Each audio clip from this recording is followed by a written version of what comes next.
Pada hari ini kita akan ngobrol-ngobrol dengan tema Kantong Aman Usai Lebaran bersama dengan Mbak Aliyah Natasha, perencana keuangan. Nah, tadi kan juga sudah dibacakan ya polling yang dihimpun oleh CNBC Indonesia. Wah, ternyata banyak banget nih yang kalap saat belanja.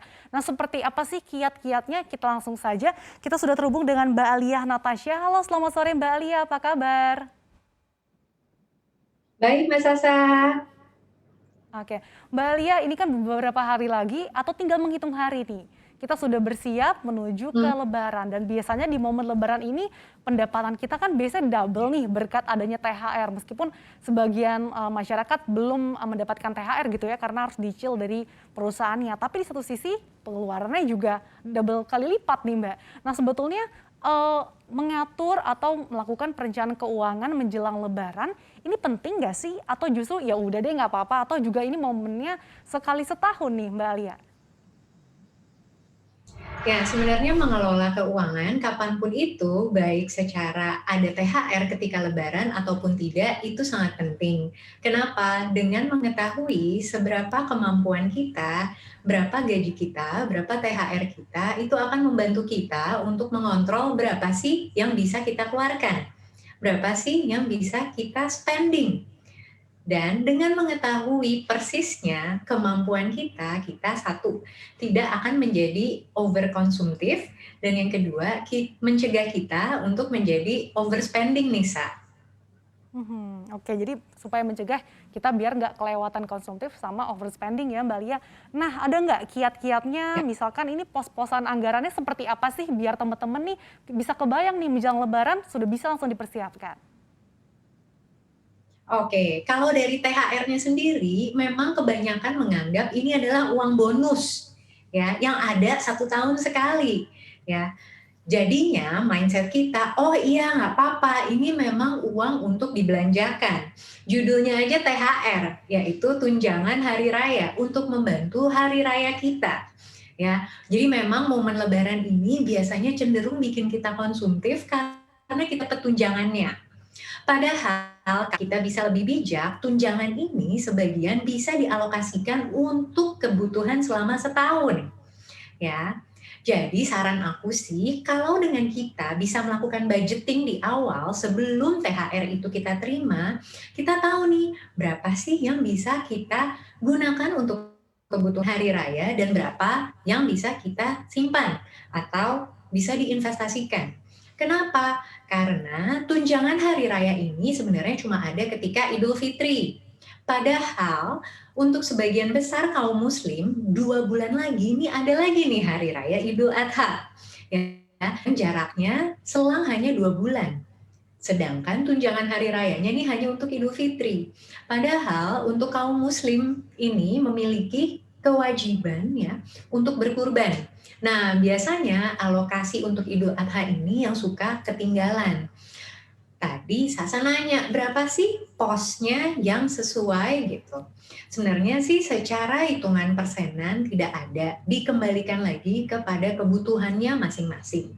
Tapi idealnya ya 50% dari THR kita sekarang karena adanya larangan mudik ya, sebaiknya kita gunakan untuk kebutuhan di masa depan ya. Apalagi mungkin buat teman-teman yang masih mendapatkan THR dengan cara dicicil. Oh tadi Mbak Lia sudah bocorkan gitu ya, gimana sih caranya supaya anggaran kita ini tidak kempis gitu ya saat menuju Lebaran. Salah satunya tadi dengan menyisihkan 50% dana yang kita dapatkan ini untuk kebutuhan di masa depan.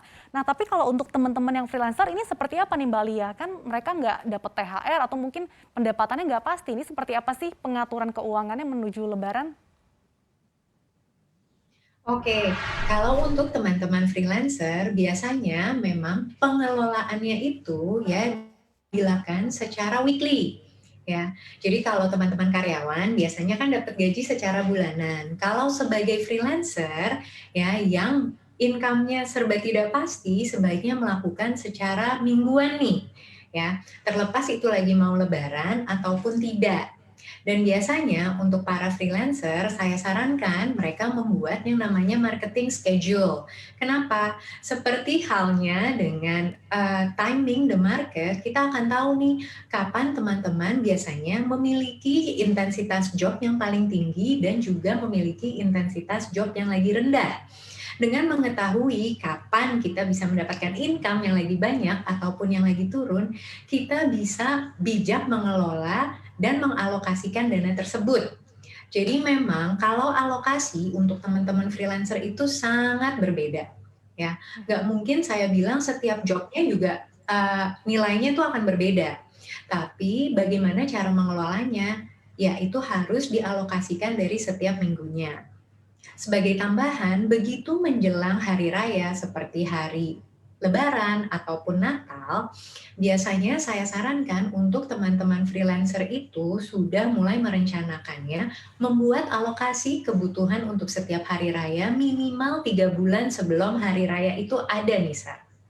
Oke, jadi sudah siapkan dari bulan-bulan sebelumnya ya Mbak Alia. Nah tahun ini kan kita masih Ya, belum jadi memang mudik nih. ya. Ya, Mbak Alia, tahun ini kan kita masih belum boleh mudik nih. Jadi silaturahminya kebanyakan masyarakat ini mengirimkan hampers atau parcel.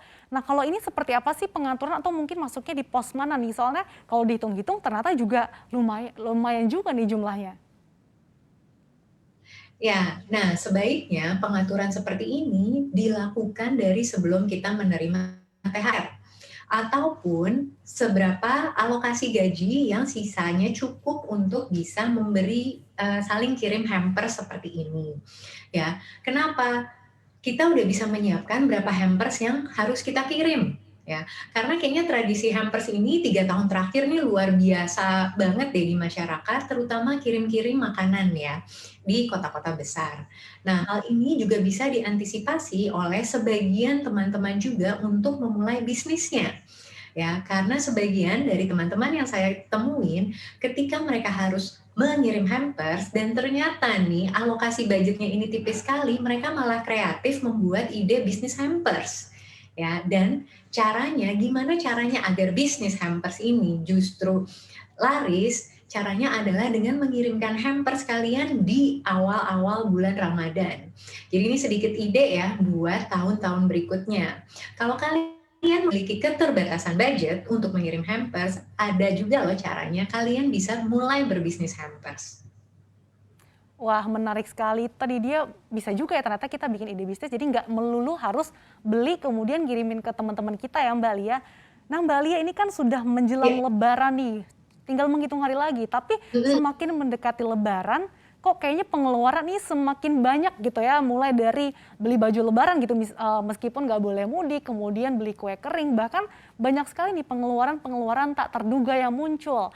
Nah sebetulnya dosa apa sih yang paling sering nih kita temukan saat menjelang Lebaran gitu, yang patut kita hindari, terutama dalam mengelola keuangan kita nih Mbak Alia? oke, dosa pertamanya adalah overkonsumtif. Dan yang terjadi biasanya kita akan berhutang. Hutangnya bisa melalui kartu kredit ya kan ataupun sebagian dari kita ini mengambil dana darurat yang sebenarnya tidak boleh dilakukan, tapi balik lagi ke kebutuhan dari masing-masing personal. Nah, dosa lainnya adalah biasanya kita memaafkan nih diri kita, oke-oke aja kok gitu. Bahkan kita melakukan cicilan ya. Cicilan kartu kredit yang memberikan kemudahan cicilan 0% ini dengan mindsetnya, ini dosanya besar banget nih, Sa. Mindsetnya adalah ya udah aku akan cicil selama 12 bulan hingga ada THR di tahun depannya lagi. Jadi nanti cicilannya ini nggak kelar-kelar. Padahal sayang sekali kalau sebagian dananya sebenarnya bisa digunakan untuk investasi. Jadi memang dosa-dosa setelah Lebaran itu biasanya adalah cicilan hutang. Wah, itu kayaknya dosa-dosanya ini banyak sekali yang dilakukan ya Mbak Alia. Nah, di antara dosa-dosa dalam mengelola keuangan menjelang Lebaran yang tadi Mbak Alia sebutin, kalau misalkan udah kepepet banget nih, nah mendingan menggunakan kartu kredit, pinjaman online, atau justru ya udah deh pakai dana darurat dulu aja. Oke, sebenarnya sih, Ci, nggak ada cara yang ideal ya. Tapi kalau ditanya sebaiknya yang mana digunakan, sebaiknya gunakan dana darurat. Kenapa? Karena dana darurat ini adalah uang yang kita miliki, satu. Dan yang kedua, dana darurat ini tidak memiliki bunga yang harus kita bayarkan. Mhm. Ya. Lalu pilihan keduanya, kalau kita tidak memiliki dana darurat, sebaiknya berhutang menggunakan kartu kredit. Kenapa? Bunga kartu kredit sekarang ini sudah turun jauh setiap bulannya. Bahkan ada relaksasi yang dilakukan untuk para pemakai kartu kredit ini, minimum payment-nya itu sudah diturunkan selama masa pandemi ini menjadi minimum 5% saja. Ya. Jadi kalau kita bisa update dan mencari tahu bagaimana bijak melakukan berhutang dengan kartu kredit itu jauh lebih dianjurkan dibandingkan dengan pinjaman online yang setahu saya ini bunganya itu adalah bunga harian yang bisa mencapai 1% sehari yang sebulannya itu bisa menjadi hingga 30%. Jadi itu harap diingat ya, utamakan menggunakan dana darurat, tapi jangan diambil semuanya sesuai dengan kebutuhan yang dicukupi. Baru kartu kredit, dan saya tidak menyarankan sama sekali pinjaman online. Oke, jadi kalau kepepet banget, ya udah deh pakai dana darurat, tapi jangan semuanya nih, apalagi kan di kondisi penuh ketidakpastian saat ini, tentunya dana darurat ini sangat dibutuhkan. Baik Mbak Alia, ini sudah banyak banget nih teman-teman yang mengajukan pertanyaan melalui sosial media kami, tapi redaksi CNBC Indonesia telah memilih teman-teman yang beruntung nih. Yang pertama ada dari @omulyati. Pertanyaannya, gimana mengatasi kantong yang terlanjur jebol usai lebaran? Ada juga nih dari @agungjatmiko05, jika kepepet usai lebaran ini lebih baik pakai kartu kredit atau dana darurat. Nah sebelum Mbak Alia jawab, kami ucapkan selamat ya kepada para pemenang karena mendapatkan brizi senilai Rp500.000. Dan nanti tim redaksi CNBC Indonesia akan menghubungi Anda ya. Baiklah, silakan langsung dijawab Mbak Oke. Alia. Oke, tadi saya ingatkan sekali lagi ya, untuk Mas Agung nih sebaiknya gunakan yang dana darurat dulu ya. Kalau dana darurat itu tidak mencukupi, boleh ke kartu kredit. Tapi pastikan mencari tahu nih berapa sih bunga kartu kredit yang harus dibayarkan jika berhutang, dan kapan kira-kira Mas Jatmiko bisa melunasi cicilan hutang tersebut dengan kartu kredit. Ya, dengan itu kita tidak akan membuat hutang terus menggunung. Nah, yang pertama tadi, bagaimana jika sudah terlanjur jebol nih? Kalau masa lebaran, gimana kalau sudah terlanjur jebol setelah lebaran? Yang pertama adalah kita harus tahu jebolnya ini kenapa, ya. Apakah hanya karena lebaran saja atau memang sudah ada gulungan kebutuhan dari sebelum lebaran? Karena selama setahun pandemi ini memang banyak kebutuhan-kebutuhan yang akhirnya menggulung hingga menjadi hutang. Nah, kalau memang jebolnya sudah setahun ini, sebaiknya kita mulai membuat alokasi nih. Kapan sih kita bisa melunasi hutang yang bikin anggaran kita ini jebol, ya. Karena kalau tidak segera dilunasi, nah ini akan terus berbunga.